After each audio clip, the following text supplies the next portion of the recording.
Fala galera, a graça e a paz de Cristo.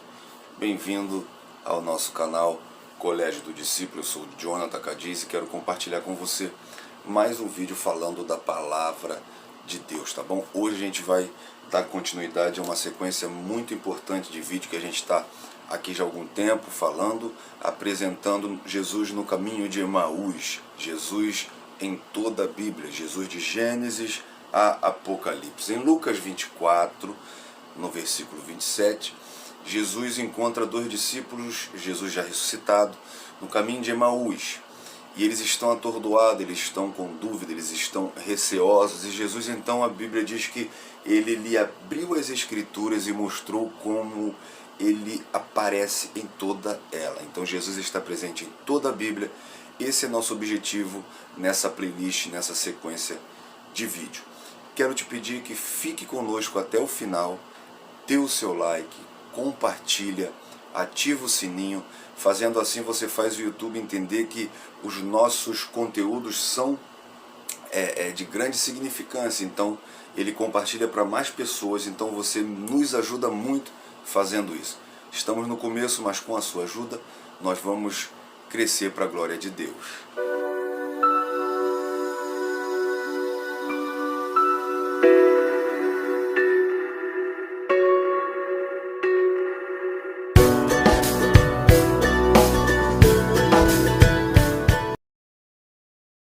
Então galera, só lembrando que nós já falamos sobre Jesus em Gênesis como descendente da mulher, no Pentateuco o Cordeiro Pascual, nos livros poéticos nós falamos do Jesus como noivo amado, nos livros históricos o descendente de Davi, nos profetas maiores e menores Jesus como o Cordeiro e como o leão.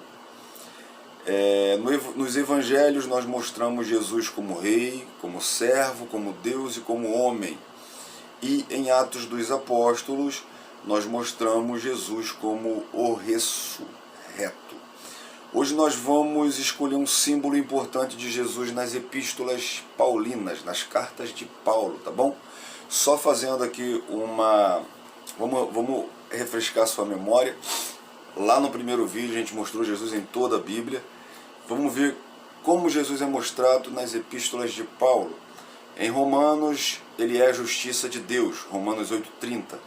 1 Coríntios, ele é o Cristo crucificado, 1 Coríntios 1,23. 2 Coríntios, ele é a imagem de Deus, capítulo 4, versículo 5. Em Gálatas, ele é o Cristo que liberta, capítulo 5, versículo 1. Em Efésios, ele é o cabeça da igreja, 4,15. Em Filipenses, ele é o viver, capítulo 1, versículo 21. Em Colossenses, ele é o homem perfeito, capítulo 1, versículo 28. 1 e 2 Tessalonicenses, ele é o Senhor, Tessalonicenses, ele é o Senhor que virá, 1 Tessalonicenses 4, 14, 2 Tessalonicenses 2, 1. 1 Timóteo, ele é a nossa esperança, capítulo 1, versículo 1. 2 Timóteo, ele é o nosso general, capítulo 2, versículo 1. Tito, ele é o nosso Salvador, capítulo 3, versículo 6. E em Filemão, ele é o doador de bens, no versículo 6. Vai em cada um desses versículos, desses capítulos, dessas passagens, e veja Jesus em cada epístola paulina. Mas eu quero trazer para você Cristo como o cabeça da igreja, tá bom? Eu quero apresentar para você o Cristo que Paulo apresenta aos Efésios, por exemplo. Cristo como o cabeça da igreja. E aí a gente decorrer aqui esse assunto. Por que o cabeça da igreja? Como Jesus é tratado como o cabeça, tá bom? Primeiro eu quero ler com você na epístola de Paulo aos Filipenses, capítulo 4, versículo 12 até o 15, que diz assim: com vista ao nosso aperfeiçoamento dos santos, para desempenho do serviço, para a edificação do corpo de Cristo, até que todos chegamos à unidade de fé do pleno conhecimento do Filho de Deus, ao estado de pessoa madura, à medida da estatura da plenitude de Cristo, para que não mais sejamos como crianças, arrastados pelas ondas, elevados de um lado para o outro por qualquer vento de doutrina, pelas artimanhas das pessoas, pela astúcia dos que induzem ao erro, mas seguindo a verdade, em amor, cresçamos em tudo, naquele que é a cabeça, Cristo. Tá? Então, Paulo, ele apresenta Cristo como o cabeça da igreja. No capítulo 5, versículo 23, ele apresenta Cristo, eu vou ler para você também, capítulo 5, versículo 23, porque o marido é a cabeça da esposa, como também Cristo é o cabeça da igreja, sendo ele próprio o salvador do corpo. Então ele apresenta Cristo, o homem, como cabeça da casa, assim como Cristo é o cabeça da igreja. Efésios capítulo 1, no versículo 20 ao 22, ele apresenta Cristo como cabeça de todas as coisas para a igreja.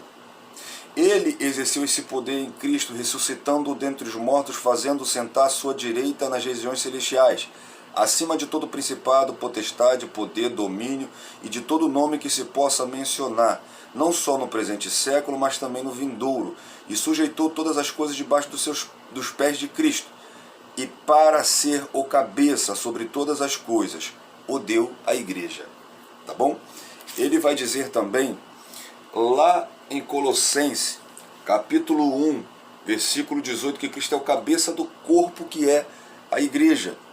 Ele é a cabeça do corpo que é a igreja. Ele é o princípio, o primogênito dentre os mortos, para a primazia de todas as coisas.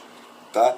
Aí ele também diz, lá em 1 Coríntios 11, 3, que Cristo é o cabeça de todo homem, o homem é o cabeça de toda mulher, e Deus o cabeça de Cristo. Quero, porém, que saiba que Cristo é o cabeça de todo homem, e o homem é o cabeça da mulher, e Deus é o cabeça de Cristo. Tá? Então, para a gente entender Cristo como o cabeça da igreja, primeiro nós precisamos entender como é a igreja, sendo o corpo de Cristo. O que é a igreja? A igreja é um conjunto de membros que trabalham junto para o crescimento do corpo. A igreja não é um prédio, a igreja não é apenas uma denominação. Olha o que diz 1 de Paulo aos Coríntios, capítulo 12, 27. Ora, vocês são o corpo de Cristo e individualmente membros desse corpo. Tá? E é interessante quando nós vemos o corpo humano, ele é movido, ele é guiado, ele é ligado à cabeça. A cabeça é o ser pensante, a cabeça, o cérebro, é quem coordena todo o movimento do corpo. Tá? Então, é interessante a gente perceber que para ser corpo de Cristo é necessário ter comunhão um com os outros, porque um membro não sobrevive se for cortado do corpo. Eu conheço 2 na história, né? Só se você botar a mula sem cabeça ou mãozinha da família Adams, porque fora isso, um membro não sobrevive fora do corpo. Aos Efésios 4, do 12 ao 15, que nós lemos aqui, Paulo trata do corpo como crescimento, desenvolvimento, unidade, maturidade. Uma criança que nutrida tem o seu corpo desenvolvido e alcança a fase adulta. Tá? Tem que ter comunhão com os outros, membros, e comunhão com Cristo, cabeça, porque membro fora do corpo não vive, e corpo fora da cabeça não vive. Aos Coríntios, capítulo 1, versículo 27, e eu vou ler para você o versículo 28 também. Eu li o 27 que diz assim: ora, vocês são corpo de Cristo, individualmente membros desse corpo. A uns ele deu e estabeleceu na igreja, primeiramente apóstolos, em segundo lugar profeta, em terceiro lugar mestre, depois operadores de milagre, depois os que têm dom de curar, ou de ajuda, ou de administrar, ou de falar em variedade de língua. Aqui, Paulo ele trata do corpo como um símbolo hierárquico, como divisão de membros, como divisão de hierarquias, cargos hierárquicos dentro da igreja.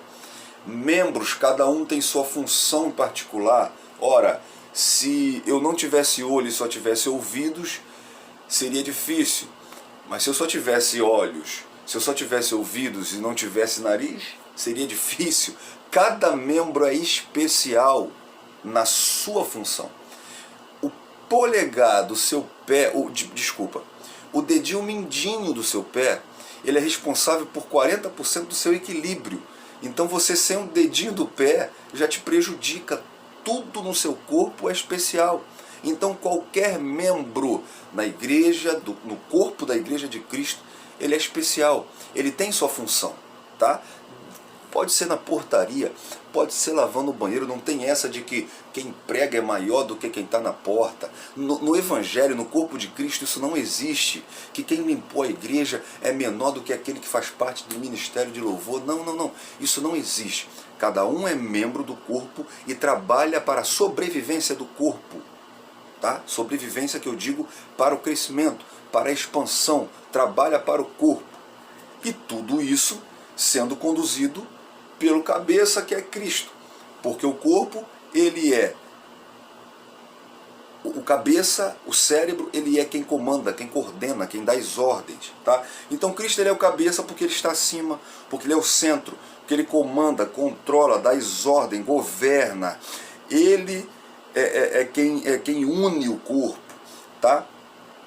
A igreja representa ele aqui na terra. A igreja é o corpo dele aqui na terra.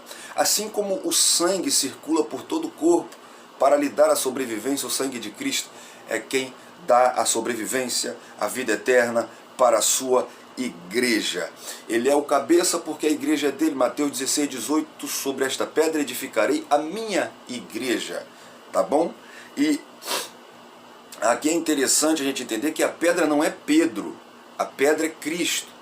Os católicos botam o Papa como a pedra da igreja porque Cristo disse que Pedro seria a pedra e Pedro foi o primeiro Papa. Não, não, não, não. A pedra é Cristo. E isso é tão fácil de você resolver. Você quer ver? Cristo pergunta, quem tu dizes que eu sou? E Pedro diz, tu és Cristo, Filho do Deus vivo. Ele está dizendo, tu és, não sou eu, é o Senhor. Agora, você tem dúvida, para quem é católico, para quem acredita que a pedra é Pedro, Jesus, ele fez um trocadilho com Pedro, ele trocou o nome de Simão para Pedro, que no grego significa Petros, pequena pedra, tá? E aí você, se você tem dúvida, você vai lá e pergunta para o próprio Pedro, e olha o que ele te responde. Capítulo 2, versículo 4, primeira epístola de Pedro. Chegando-se a ele a pedra que vive, rejeitada pelos homens, mas para com Deus eleita, preciosa. Também vocês, como pedras que vivem, são edificados casa espiritual para serem sacerdócio santo, a fim de que ofereçam sacrifícios espirituais agradáveis a Deus por meio de Jesus Cristo. Pedro está dizendo, nós somos pequenas pedras, nós somos pedras vivas, edificadas na pedra fundamental que é Cristo. Então ele é a pedra que é a base, que sustenta, que edifica a igreja. Tá bom? Sendo dito assim, nós aqui deixamos esse vídeo para te dizer que a igreja é o corpo de Cristo na terra. E sendo o corpo de Cristo, Cristo é o cabeça da igreja. Esse é Jesus mostrado nas epístolas paulinas. Esse é o Cristo da igreja. Como corpo, você tem a obrigação de trabalhar por esse corpo. Como corpo, você precisa obedecer às ordens do cabeça. Tá bom? Cristo está acima, Cristo governa, Cristo vive, Ele está à direita do Pai intercedendo por nós. Ele é a pedra, Ele é o cabeça, Ele é o dono da igreja. Querido, fique na paz, que Deus te abençoe. Um abraço.